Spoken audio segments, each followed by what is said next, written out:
औज़ुबिल्लाहिमिनश्शैतानिर्रजीम बिस्मिल्लाहिर्रहमानिर्रहीम। स्टूडेंट्स, आज हम क्वांटिटेटिव रीजनिंग की बेसिक क्वांटिटीज़ के ऊपर बात करेंगे। बेसिक क्वांटिटीज़ बेसिकली हमारे पास क्या होती हैं? अगर हम मैथमेटिक्स के अंदर देखें तो कुछ ऐसी क्वांटिटीज़ होती हैं जिन्हें हम मैथमेटिक्स के अंदर यूज़ करते हैं। तो उन क्वांटिटीज़ को हम बेसिक क्वांटिटीज़ कहते हैं, जो हमारी मैथमेटिक्स जिनके ऊपर बेस्ड कर रही होती है। तो हमारे पास फर्स्ट ऑफ ऑल जो बेसिक क्वांटिटीज हैं वो नंबर्स होते हैं। पहली जो बेसिक क्वांटिटीज है वो है नंबर्स, और ये नंबर्स डिफरेंट टाइप्स के होते हैं। जैसे फॉर एग्जांपल मैंने यहाँ पर सबसे पहले जो है नेचुरल नंबर्स के ऊपर बात की। नेचुरल नंबर हमारे पास वन से लेकर अप टू सो ऑन, यानी वन से स्टार्ट होते हैं और ये पॉजिटिव इन्फिनिटी तक जाते हैं। और इसी तरह इन्हीं नेचुरल नंबर्स के अंदर अगर हम जीरो को इन्वॉल्व कर दें तो यही नेचुरल नंबर हमारे पास बन जाता है whole number. Just natural number और होल नंबर में डिफरेंस ये है, यहाँ पे जीरो इन्वॉल्व है और यहाँ पे जीरो इन्वॉल्व नहीं है। इसी तरह अगर हम होल नंबर के अंदर, चूंकि होल नंबर में जस्ट पॉजिटिव वैल्यूज हैं और जीरो है, अगर हम पॉजिटिव वैल्यूज, जीरो और नेगेटिव वैल्यूज भी इंक्लूड कर दें तो वही जो सेट है हमारे पास सेट ऑफ इंटीजर्स बन जाता है। यानी हमारे पास जो इंटीजर्स नंबर्स हैं उनमें हम हमारे पास जीरो भी होता है, और वन से लेकर पॉजिटिव इन्फिनिटी तक, फिर माइनस वन से लेकर नेगेटिव इन्फिनिटी तक हमारे पास नंबर्स होते हैं। इसके बाद हमारे पास जो नंबर्स हैं रैशनल नंबर्स होते हैं। ऐसे तमाम नंबर्स जिन्हें हम फ्रैक्शन की फॉर्म में लिख सकते हैं। सो डेफिनेशंस भी आप कर सकते हैं। यहाँ पे डेफिनेशन हमारे पास होगी the numbers which can be return which can be return in the form written in the form of P by Q।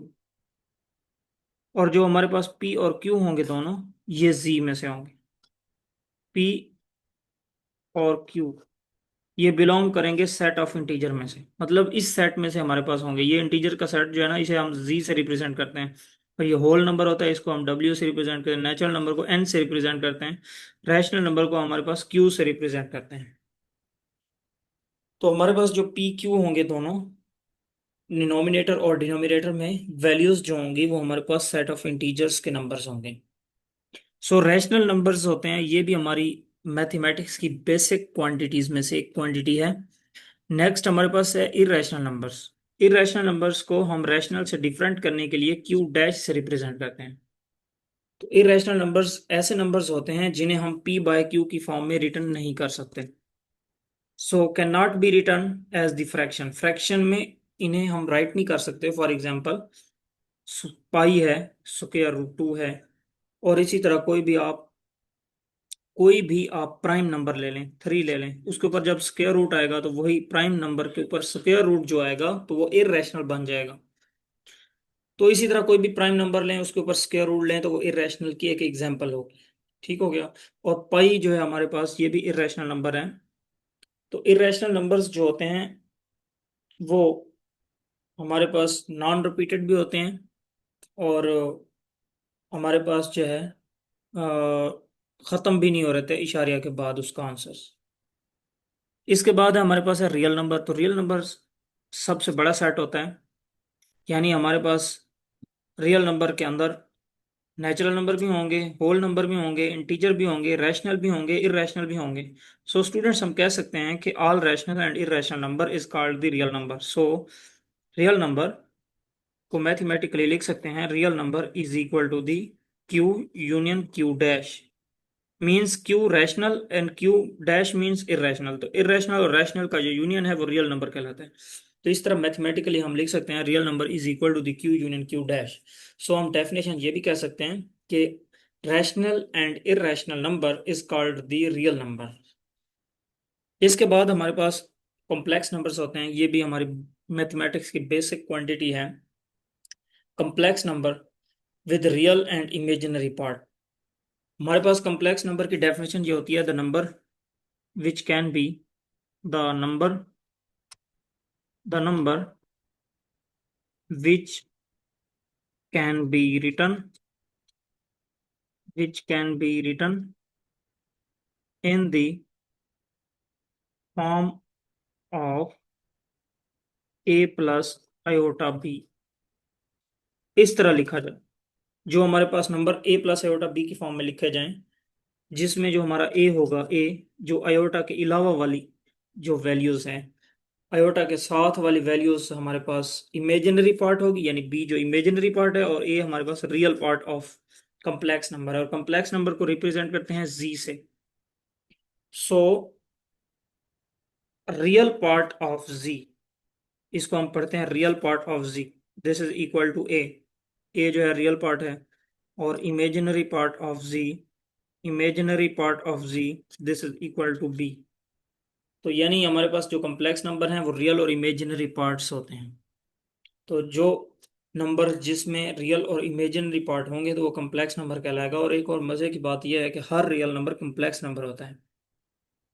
Her real number कैसे कम्प्लेक्स नंबर होता है, इसको आप थोड़ा समझने की कोशिश करें. फॉर एग्जांपल मैं यहाँ बता देता हूँ. फॉर एग्जांपल हमारे पास एक रियल नंबर हमारे पास है 2. तो इस 2 को हम लिख सकते हैं 2 + 0 आयोटा, लिख सकते हैं ना.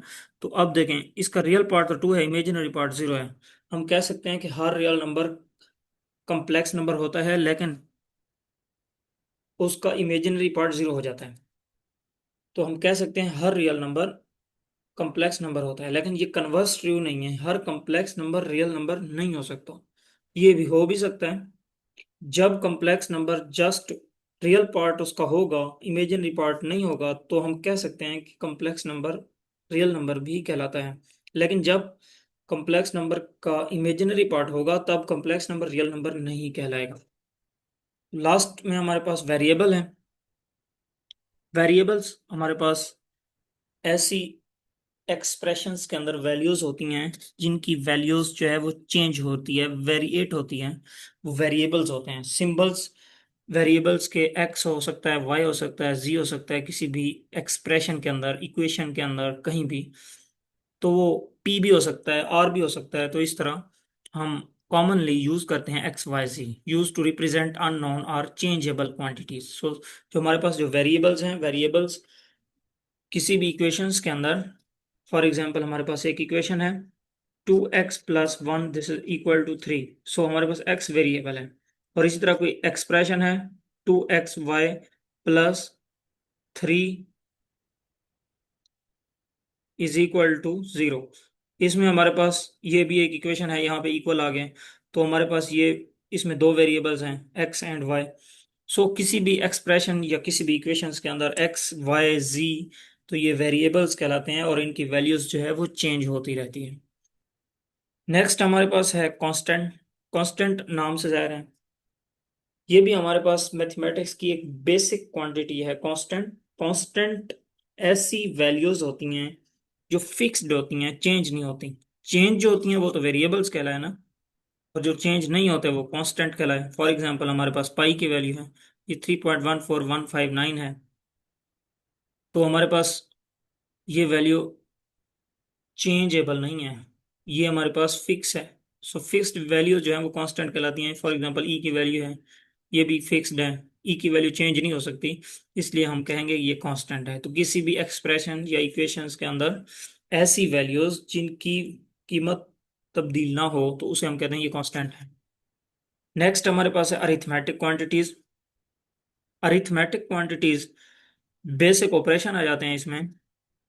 इसमें एडिशन आ जाता है, सब्ट्रैक्शन आ जाता है, मल्टीप्लिकेशन आ जाता है, या डिवीजन आ जाता है. तो बेसिक ऑपरेशन में हमारे पास जो एडिशन है, फॉर एग्जांपल आप दो एक्सप्रेशन को ऐड कर रहे हैं. जैसे हमारे पास एक एक्सप्रेशन है 2x + 3y, और दूसरा एक्सप्रेशन है 5x + 2y. इनको आप ऐड करेंगे तो ये बन जाएगा 7x, 5 और 2, उसके बाद +3 + 2 5y. सो हमारे पास एडिशन हो गया सिंपल. तो इसी तरह सब्ट्रैक्शन है, आप सब्ट्रैक्शन करना चाहें तो हमारे पास अगर यही हम एक्सप्रेशन लें, 2x + 3y और एक 5x + 2y, अगर आप सब्ट्रैक्ट करना चाहें तो आप जानते हैं सब्ट्रैक्शन के लिए आपका साइन जो है वो चेंज हो जाएगा। अगर ये 5x पॉजिटिव है तो ये नेगेटिव हो जाएगा, और इस तरह ये भी पॉजिटिव है तो ये नेगेटिव हो जाएगा। 2x में से 5x माइनस करेंगे तो माइनस का 3x और प्लस का y, हमारे पास आंसर आ जाएगा। तो इस तरह हम सब्ट्रैक्शन भी कर सकते हैं। और इसी तरह मल्टीप्लाई करना है किसी कांस्टेंट को किसी एक्सप्रेशन के साथ। फॉर एग्जांपल आपके पास 2x + 3y एक एक्सप्रेशन है और इसको आपने 2 से मल्टीप्लाई करना है, तो ये आपके हर एलिमेंट के साथ मल्टीप्लाई हो जाएगा। ये आ जाएगा 4x + 6y। सो स्टूडेंट्स, इस तरह आपने मल्टीप्लाई भी कर सकते हैं। तो ये अरिथमेटिक क्वांटिटीज के अंदर एडिशन, सब्ट्रैक्शन, मल्टीप्लिकेशन या फिर डिवीजन जो है हमारे पास, ये अरिथमेटिक ऑपरेशंस हैं और अरिथमेटिक क्वांटिटीज भी कहते हैं इन्हें। तो ये हमारे पास बेसिक क्वांटिटी है मैथमेटिक्स के अंदर। नेक्स्ट हमारे पास है अलजेब्रिक क्वांटिटीज। एक्सप्रेशन आ जाए या फिर इक्वेशन आ जाए जिसके अंदर वेरिएबल और कांस्टेंट इन्वॉल्व हों। फॉर एग्जांपल अभी मैंने बताया था ये एक्स वेरिएबल है, ठीक हो गया, और ये 2 कांस्टेंट है। कांस्टेंट, और अगर कांस्टेंट ये 5 कांस्टेंट है, कांस्टेंट और वेरिएबल इन्वॉल्व हों, तो ऐसी एक्सप्रेशन को हम कहते हैं या इक्वेशंस को हम कहते हैं कि ये हमारी इक्वेशंस अलजेब्रिक इक्वेशन है, या अलजेब्रिक क्वांटिटीज हैं, या अलजेब्रिक एक्सप्रेशंस हैं। फॉर एग्जांपल हमारे पास ये एग्जांपल दी है 2x + 5। 2x + 5 ये एक एक्सप्रेशन है, देखें यहाँ कॉमन लगा हुआ है ना आगे। ये दूसरा एक्सप्रेशन लिखा हुआ है x² - 3x + 2, ये भी एक एक्सप्रेशन है। तो इन्हीं एक्सप्रेशंस के अंदर ये वेरिएबल्स हैं और ये कांस्टेंट हैं। अगर वेरिएबल और कांस्टेंट इन्वॉल्व हों किसी भी इक्वेशन या एक्सप्रेशन के अंदर तो हम कहते हैं कि ये अलजेब्रिक क्वांटिटीज हैं। सो ये बेसिक क्वांटिटीज नंबर 5 थी, अलजेब्रिक क्वांटिटीज। लास्ट में ज्योमेट्रिक क्वांटिटीज है और इसके बाद मेजरेबल क्वांटिटीज हैं। ज्योमेट्रिक क्वांटिटीज में किसी भी क्वांटिटीज का लेंथ, उसका एरिया, उसका वॉल्यूम, एंगल और पैरामीटर, पैरामीटर जो है ये किसी भी शेप के हो सकते हैं। ये ज्योमेट्रिक क्वांटिटीज के अंदर आते हैं। जैसे लेंथ है हमारे पास, लेंथ किसी भी दो पॉइंट्स के दरमियान डिस्टेंस होता है और इसका यूनिट हमारे पास होता है मीटर। और इसी तरह एरिया हमारे पास, एरिया किसी भी जो हमारे पास शेप होगी, उस शेप का हमारे पास जो इंटरनल जो हमारे पास एरिया होगा वो होगा। और एरिया डिफरेंट शेप्स का एरिया डिफरेंट होता है। फॉर एग्जांपल आपके पास एक एक रेक्टेंगल है और आप इसका एरिया निकालना चाहते हैं, तो एरिया का फार्मूला होगा length multiply by width. For example आपकी एक्स लेंथ है और विड्थ वाई है, तो आंसर आएगा XY। ऐसे होगा ना, ये कोई वैल्यूज भी हो सकती हैं। और अगर आपके पास कोई इस तरह की शेप है, राइट एंगल, सो इसका जो एरिया है, इसके ये फार्मूला होगा 1/2 into base multiply by height H। तो फर्ज कर लें ये x है, ये y है और ये z है। तो बेस हमारे पास z है, ये आ जाएगा 1/2 into z multiply by Y. तो इस तरह यहाँ पे कोई हमारे पास वैल्यूज भी हो सकती हैं। सो हमारे पास एरिया निकालने के लिए डिफरेंट शेप्स का एरिया डिफरेंट हो सकता है। इसी तरह वॉल्यूम, 3 डायमेंशन, जो हम एरिया निकालते हैं वो 2 डायमेंशन शेप होती है और वॉल्यूम जो निकालते हैं वो 3 डायमेंशन शेप होती है। फॉर एग्जाम्पल आपके पास ये हमारे पास कोई 3 डायमेंशन ऑब्जेक्ट है और आपने इसका वॉल्यूम निकालना है, तो कैसे निकालेंगे? वॉल्यूम का हमारे पास फॉर्मूला है length multiply by width multiply by height. ये फार्मूला यूज करेंगे और वॉल्यूम निकाल लेंगे किसी भी 3 डायमेंशन शेप का।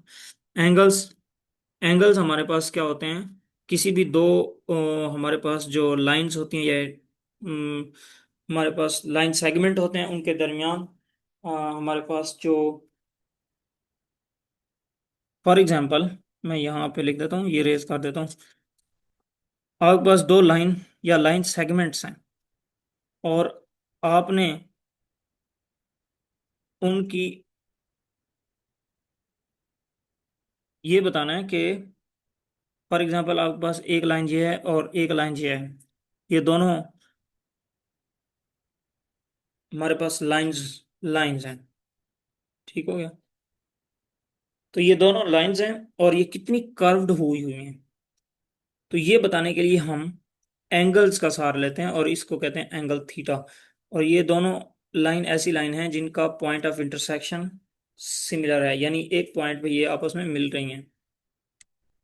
तो दो लाइन सेगमेंट जितनी कर्व्ड होती हैं उसको फाइंड करने के लिए हम एंगल्स का सहारा लेते हैं। पैरामीटर, पैरामीटर हमारे पास होते हैं किसी भी शेप शेप की साइड्स पैरामीटर कहलाती हैं। ठीक हो गया।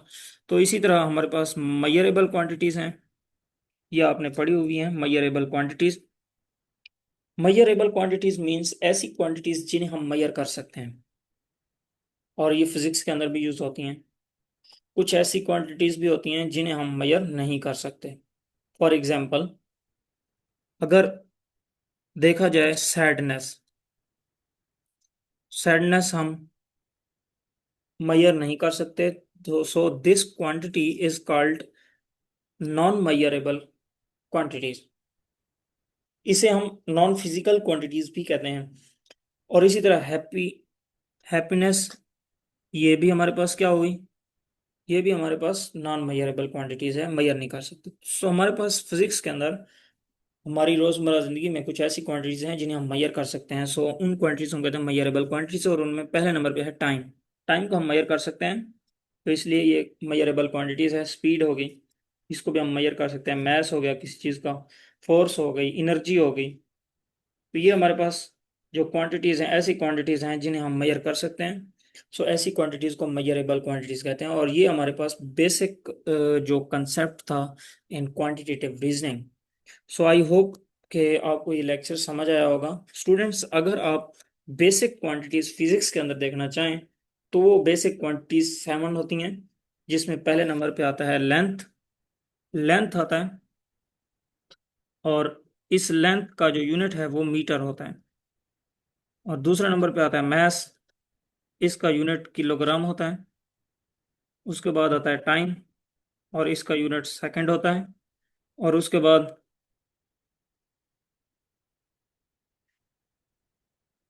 टेम्परेचर, उसका यूनिट होता है केल्विन। और इसके बाद होता है लाइट इंटेंसिटी ऑफ लाइट, और इसका यूनिट होता है कैंडेला। इसके बाद होता है अमाउंट ऑफ सब्सटेंस, इसका यूनिट होता है मोल, MOLE। और लास्ट में हमारे पास होता है इलेक्ट्रिक करंट, इलेक्ट्रिक करंट, इसका यूनिट होता है अम्पेयर। सो ये हमारे पास बेसिक बेस क्वांटिटीज हैं, बेसिक क्वांटिटीज फिजिक्स के अंदर, और ये आगे फिजिक्स में यूज होती हैं। तो इन क्वांटिटीज को भी आपने ज़रूर जो है वो रीड करना है। सो स्टूडेंट्स, ये था आज का हमारा टॉपिक। अगर आपको किस तरह का कोई क्वेश्चन है तो आप कमेंट सेक्शन में ज़रूर बता सकते हैं। तो हमारे चैनल को सब्सक्राइब करें, और ताकि हर नई आने वाली वीडियो आपको पहुंच सके। नेक्स्ट लेक्चर में मिलते हैं, तब तक के लिए अल्लाह हाफिज़, अस्सलाम वालेकुम।